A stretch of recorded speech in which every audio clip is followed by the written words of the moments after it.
Good morning everyone. I am Dr. Pankaj Tandon from Atomic Energy Regulatory Board, Mumbai. The subject on which we are talking is principles of SPECT. What is SPECT? SPECT is nothing but single photon emission computed tomography. We are going to discuss about this particular topics and its principle in the next few slides. As we discussed, single photon means when we are doing the conventional nuclear medicine examination by using technetium, because technetium 99M is the workhorse of conventional nuclear medicine and it emits 140 keV photons. It is a single photon. Finally, emission computed tomography, because it is emitted from the body. Computed tomography word has come from because the camera takes the tomogram of the organ, it means slices of the organ, finally it reconstructs to give an image. It means SPECT is a medical imaging technique that is based on conventional nuclear medicine imaging and tomographic reconstruction method. The important thing which we should realize in case of SPECT or normal X-rays is, when normal X-rays are taken, what exactly happens? It takes the snap. When it takes the snap, it gives only two-dimensional images, but our organs are in 3D shapes. In order to take or in order to get the image of three-dimensional, when the function want to see it in all the directions, in order to know depth of that particular disease, SPECT is a very useful device. And by different reconstruction techniques, you are going to get an image. The image reflect functional information about patients. We know it.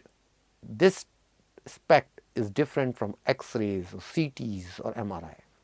CT, MRI, X-rays give anatomical picture, but SPECT, which is a modality being used in nuclear medicine, gives the functional as well as anatomical both.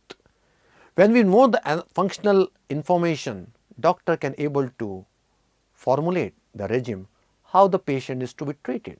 Very, very important. Until and unless you know the location, until and unless you know the function, because if you see the kidneys by any other method, you can able to see it. But when you see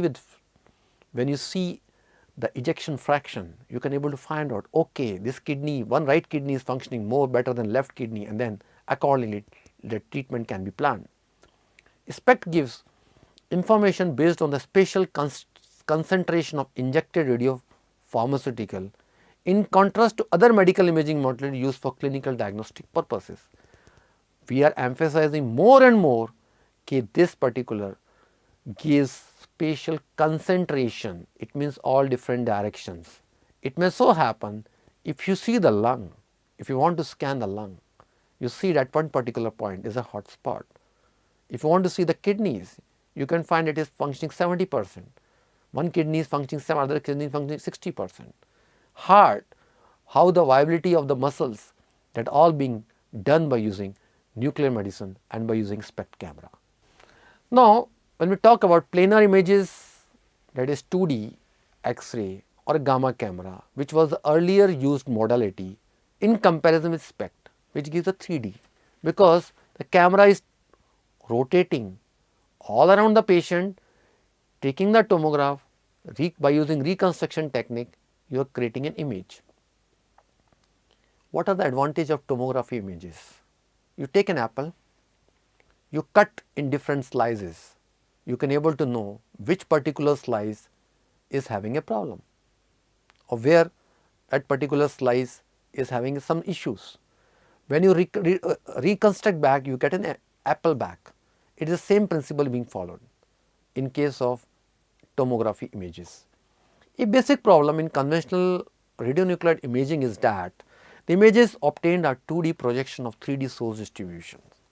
You know, all organs are in 3D shapes. Now, if I want to take an image in two-dimensional way, what will happen?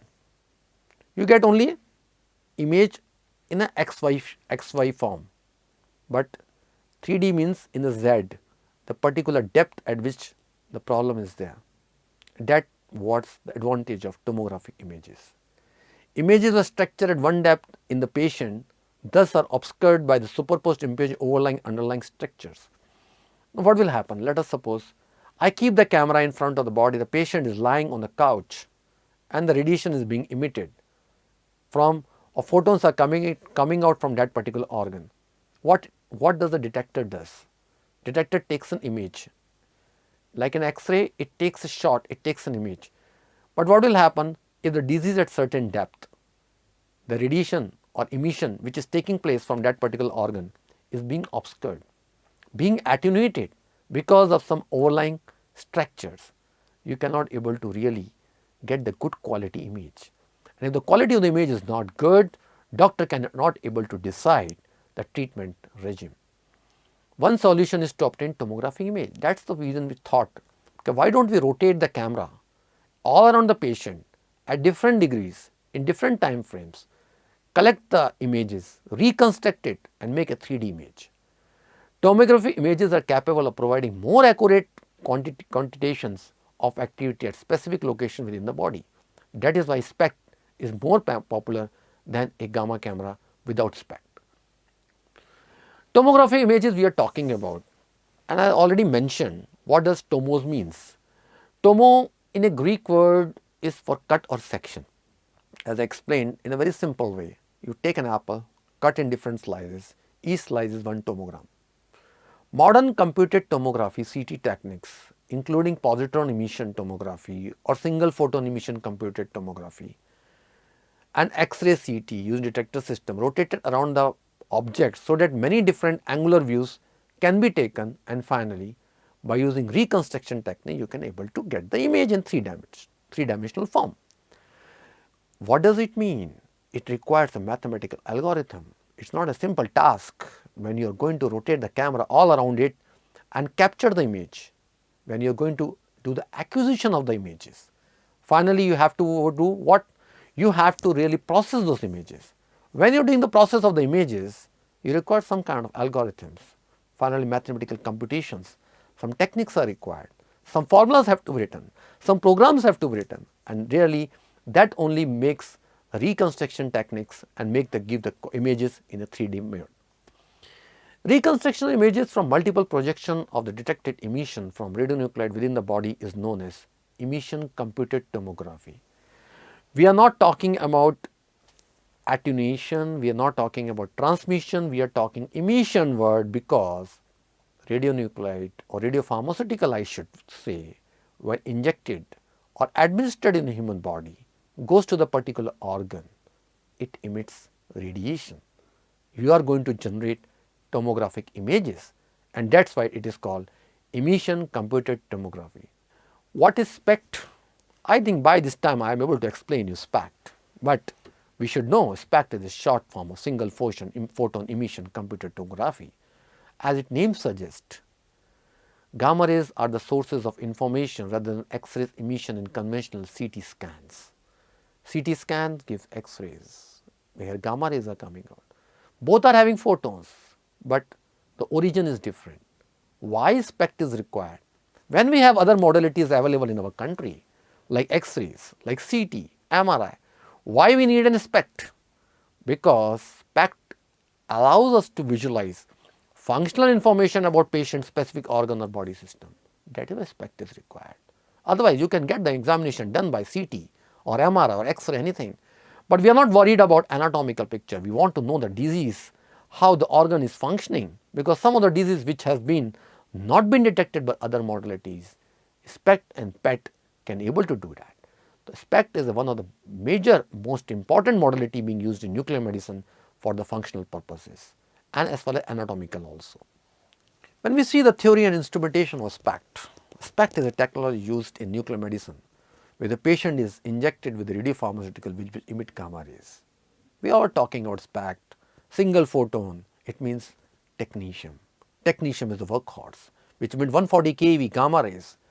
We seek the position and concentration of radionuclide distribution by the rotation of photon detector array around the body, which acquires data from multiple angles. What does it mean? You are basically rotating the device all around the patient and basically acquiring the photon which is coming out from the patient and then creating an image. Each of the cameras collect a matrix of values which corresponds to number of gamma counts detected in that direction at one angle. Images can be reprojected into three-dimensional one that can be viewed in a dynamic rotating format on a computer monitor, facilitating the demonstration of pertinent finding to the referring physician.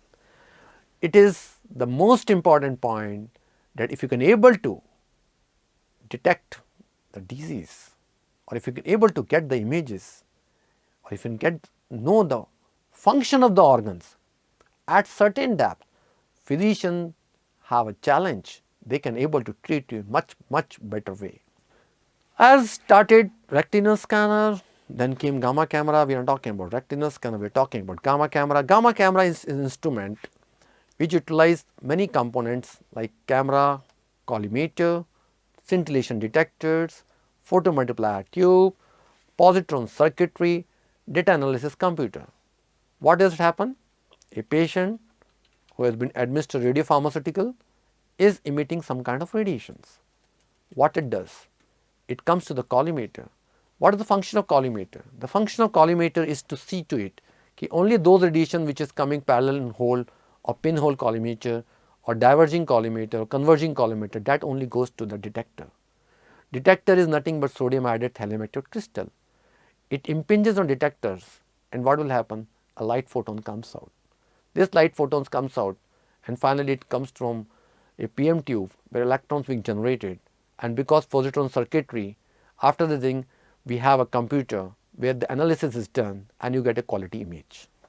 This is a very pictorial graph of the SPECT, and you can able to see that the detector is rotating all around the patient, and this is the second generation. Initially we used to get the images in two-dimensional board, but when it rotates around the body you get the image in three-dimensional board. But again, imaging is not that simple like in X-rays, but here like in CTs or MRI you require some kind of softwares. Here we require some kind of softwares, algorithms to generate the images in three-dimensional board.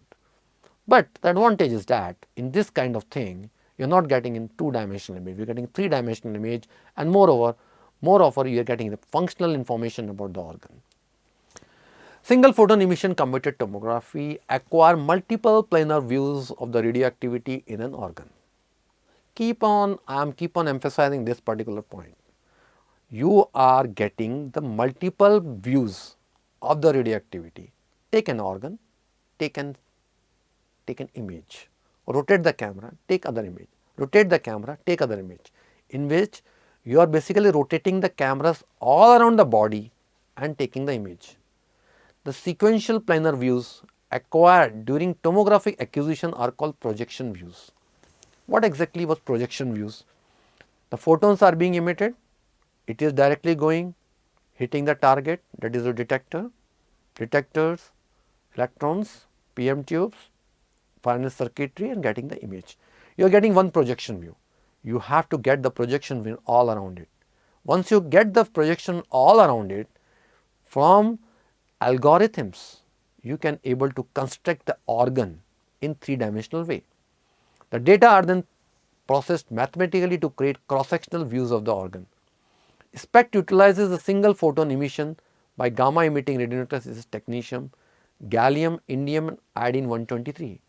Most of these isotopes are having single photons, but they have other photons. But as I said to you, technetium-99 is the workhorse because it is giving 140 keV photon, which is a monoenergetic.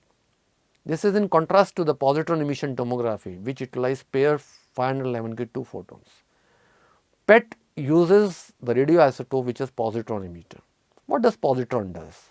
Positron comes out, hits the electron, annihilation takes place, two photons are coming in two different directions, opposite to each other in 180 degree and of 511 kV, and finally the mechanism is same, it goes and hits the detector.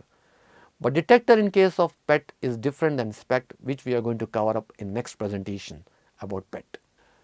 The simplest camera design for SPECT imaging is similar to that of planar camera, but with two additional features. What does it mean? It means to say initially we came with a retinal scanner, then came with gamma camera, and gamma camera with kind of motion is called SPECT. We are having a CT also. First is the SPECT camera is constructed so that head can rotate either stepwise or continuously about the patient to acquire multiple views. Our main objective is not to get 2D image. Our objective is to get the 3D image of the organ which is in 3D in shape. Second, it is equipped with a computer that integrates the multiple images to produce the cross-sectional view of the organ. Reason is when the image is being constructed by using different kind of reconstruction techniques. What does it? You can able to see the organ is moving. You can able to see the heart movement, how the heart is moving, what is the ejection fraction, what is the viability, where is the hot spot. Everything you can come to know by this. So, they are having two mechanisms. First and second is, first is acquiring and finally processing the image using computer or reconstruction techniques. The more advanced SPECT camera designs have more than one head or are constructed with a ring of detectors. Now, what does it mean? Initially, the gamma camera, when we talk about, we have the gamma camera having a detector who can take the images from one angle, anterior, posterior, right lateral, left lateral. But SPECT camera is more advanced. They can able to rotate in particular way, or now we have cameras where ring of detectors is there when we talk about CT or PET CTs and all. In the case of single and multiple head cameras, the head are mechanically rotated around the patient to obtain the multiple projection views. What does it mean? We have two heads, we have a 3-head camera, the camera rotated all around it, the photon which is being emitted is going to be captured by detector and you can create an image. It means the detector moves either stepwise or continuously around the patient to acquire the photon which is being emitted and then construct the image. Ring detectors have a ring of individual small crystals or a single donut shaped crystal that does not rotate. What are ring detectors? They have a single individual small crystals or a single crystal, donut shaped crystal that does not rotate. It means detectors are not rotating. It is in the form of ring. Detectors are all around it. Detector is not rotating, but you are able to detect from all angles the emission which is taking place from the patient body. This is a type of camera as I shown you previously where the detector is moving all around it, but here you see the crystal is ring shaped. It means what exactly is happening? What is the advantage of this kind of thing is that within less time you can able to detect all around it, all around the emission which is taking place on the patient body.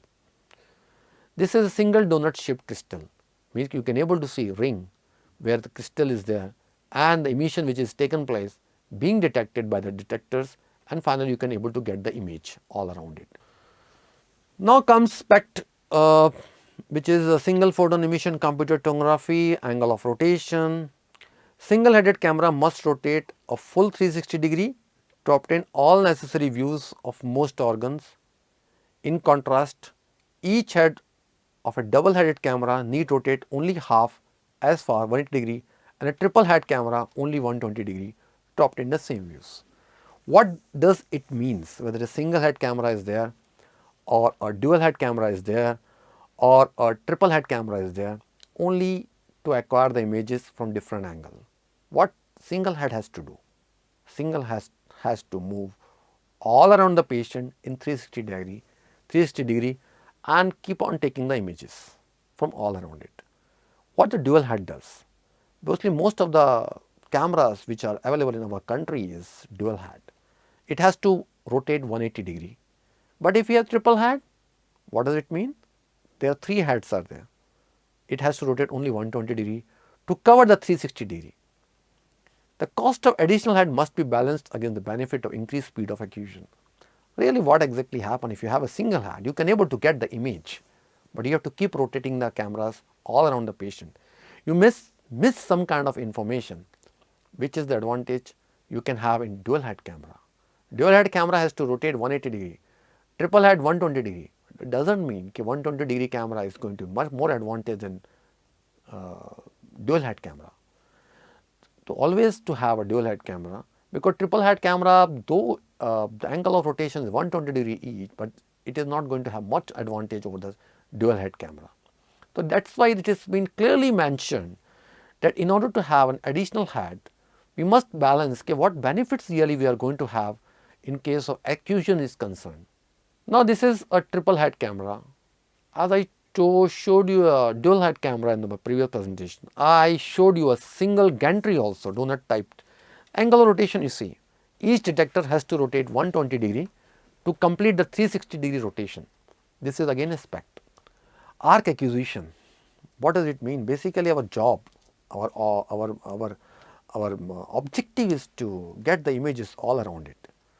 Tomographic projection views are most often acquired over an arc of 360 or 180 degree, because when we want to say the image is anterior posterior, it's fine, but really we want to see the organ which is 3-dimensional certain depth, then really we have to go for 360 degree. The 360 degree arc or 360 arc of rotation of camera heads is regularly used for most organs. The 180 degree arc is used for organs that are positioned on one side of the body, such as heart. You can able to see it. You don't require a 360 degree, because by a 180 degree you can able to see the heart at two different directions. And views of the heart are obtained in a 180 degree arc extending from right anterior oblique position to a left posterior oblique position. It means to say, if at all you want to see the heart, you really don't require the camera to rotate all around the body and take a 360 degree arc of rotation, but 180 degree can do it. But for information, there are new different kind of cameras are available that is categorically mentioned for heart, because the detector is very good and it's going to give a good quality image as far as heart, the images of heart is concerned. But this presentation or this particular slide text about it is not necessary every time you should have a 360 degree rotation in order to get a quality image. Now again, when we talk about arc acquisition, the data from this 180 degree is considered adequate, because you can able to see, as I mentioned in my previous slide, that some of the organs which are there in the body at one particular which are there in one particular place, no need to have a 360 degree. The 180 degree itself is quite good enough. But again, it totally depends the time constraint and the time, if at all really the physician wants to see some other deformities or some other information about that particular organ, which you can able to see in 180 degree, you can have to rotate in 360 degree to get the 3-dimensional view and able to find out, okay, which particular muscle or which particular organ is giving some kind of deformities or some kind of abnormalities.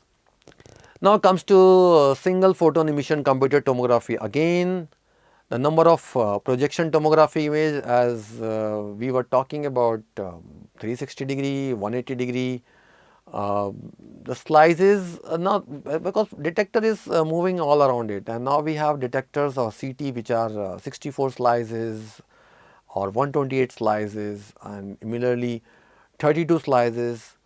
So over a full 360 degree arc, 64 or 128 tomography projections are usually collected. Similarly, 32 or 64 views are generally obtained over a 180 degree arc. It means to say that taking the slices is very important, because it is coupled with CT. So it is not only giving the picture of functional, but in order to have an anatomy, because finally we have to fuse these two images.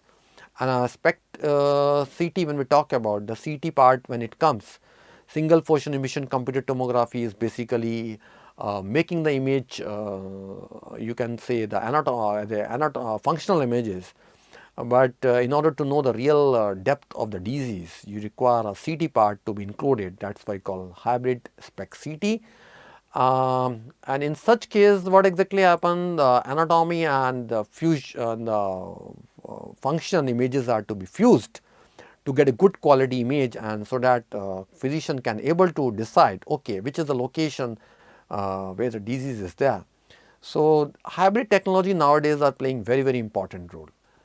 Now collection time is very important. As I told, for a given dose of radiopharmaceutical, better images are generated using the higher counting statistics from longer acquisition. Our patient comfort and cooperations limit imaging times. Acquisition times are 20 to 40 seconds per projection views are standard. What does it actually means to say that You have injected an activity and the activity has gone to the patient. Now that depends after few hours. It may so happen you have to take a delayed images, or it may happen that you have to take a dynamic images. When the activity has gone inside the body, definitely emission starts.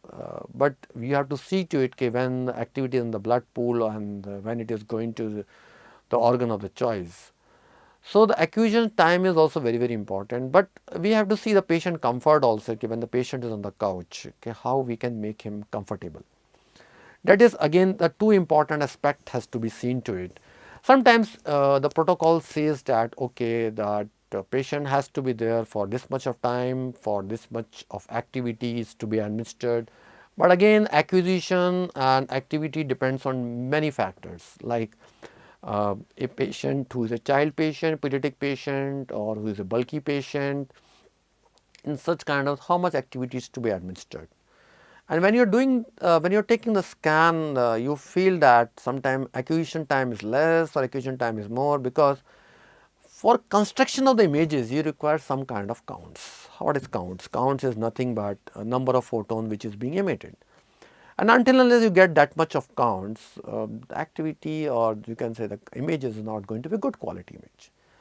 So the two important parameters which has to be seen to it are the protocols which has already been fed in the computers. Okay, this particular scan takes this much of time and to this much activity to be given. Because for a good quality image, it is not required that you give a less activity and keep acquiring the image for longer time, because finally your objective is to get number of counts, because number of counts is only going to give the image to you, because when the projection data is collected and different algorithms are to be used, because there are some kind of random counts are there, some kind of attenuation is there, those corrections are to be done. So we require a certain substantial amount of counts to make a data. But it does not mean that you give a less activity and keep on acquiring by the time the patient moves, because the patient is not comfortable on the couch for longer time. And it is not advisable also that because the patient is not comfortable and you want to finish the scan in lesser time, give a larger activity. Because what happens usually, instead of X quantity, you are giving Y quantity. You are doubling the dose, and because you want to finish, you want to take more quantity. Because and what exactly is happening in such cases, you are basically giving more dose to the patient, because no, the quality of the images is there, but you are unnecessarily giving the dose to the patient to get the images. So this is basically a very, very important that how much activity to be given and for how long this acquisition is to be done to get a good quality, because our objective is that the scan should be finished in minimum time with a minimum time with less activity, and it should not be so happen ki while doing so we are missing the information. And that is why the reason is we quality assurance or QA plays a very, very important role, because sometimes it is observed that you are basically taking the image of a camera where some of the PM tubes are not functioning. What exactly happened? If some of the PM tubes are not functioning, or the gain is not there, or they are not sensitive, or they have been deteriorated because of time span, then what exactly is happening is you are basically trying to give more activity to get counts, which has been not been getting with some of the PM tubes. So you are administering the activity and you are giving more dose to that particular organ. See, whenever the medical examination is taking place, we know okay, there are no limits for medical exposure, but it does not mean you are going to give more activity to the patient and to get the scan done. So optimization is to be done in a very, very systematical and very, very in a manner, so that the quality, you get a good quality by giving less dose and a less time and less comfort and good quality image. What are the advantages as we are talking in for SPECT by this time, that localization of defect is more precise and more clearly seen by inexperienced eye. What does it mean? Inexperienced eye does not mean any doctor can able to see it, but yeah, if a doctor is having certain kind of experience, he can able to find out okay, this is the place where there is a hot spot, where there is kind of abnormalities, that has to be seen. And extent and size of defect is better defined, because if at all you can able to, if you are able to see the image, and you can able to find, you can able to resolve that image, you can able to say that okay, this is the place where the disease is there, and doctors can able to decide the future course of action. Images free of background, which is one of the most important thing. Free of background, what does it mean, and what is the advantage it is having during the scanning purpose? Because if you are going to take the scan at a place where the background radiation is very high, then what will happen? It is going to disrupt your images.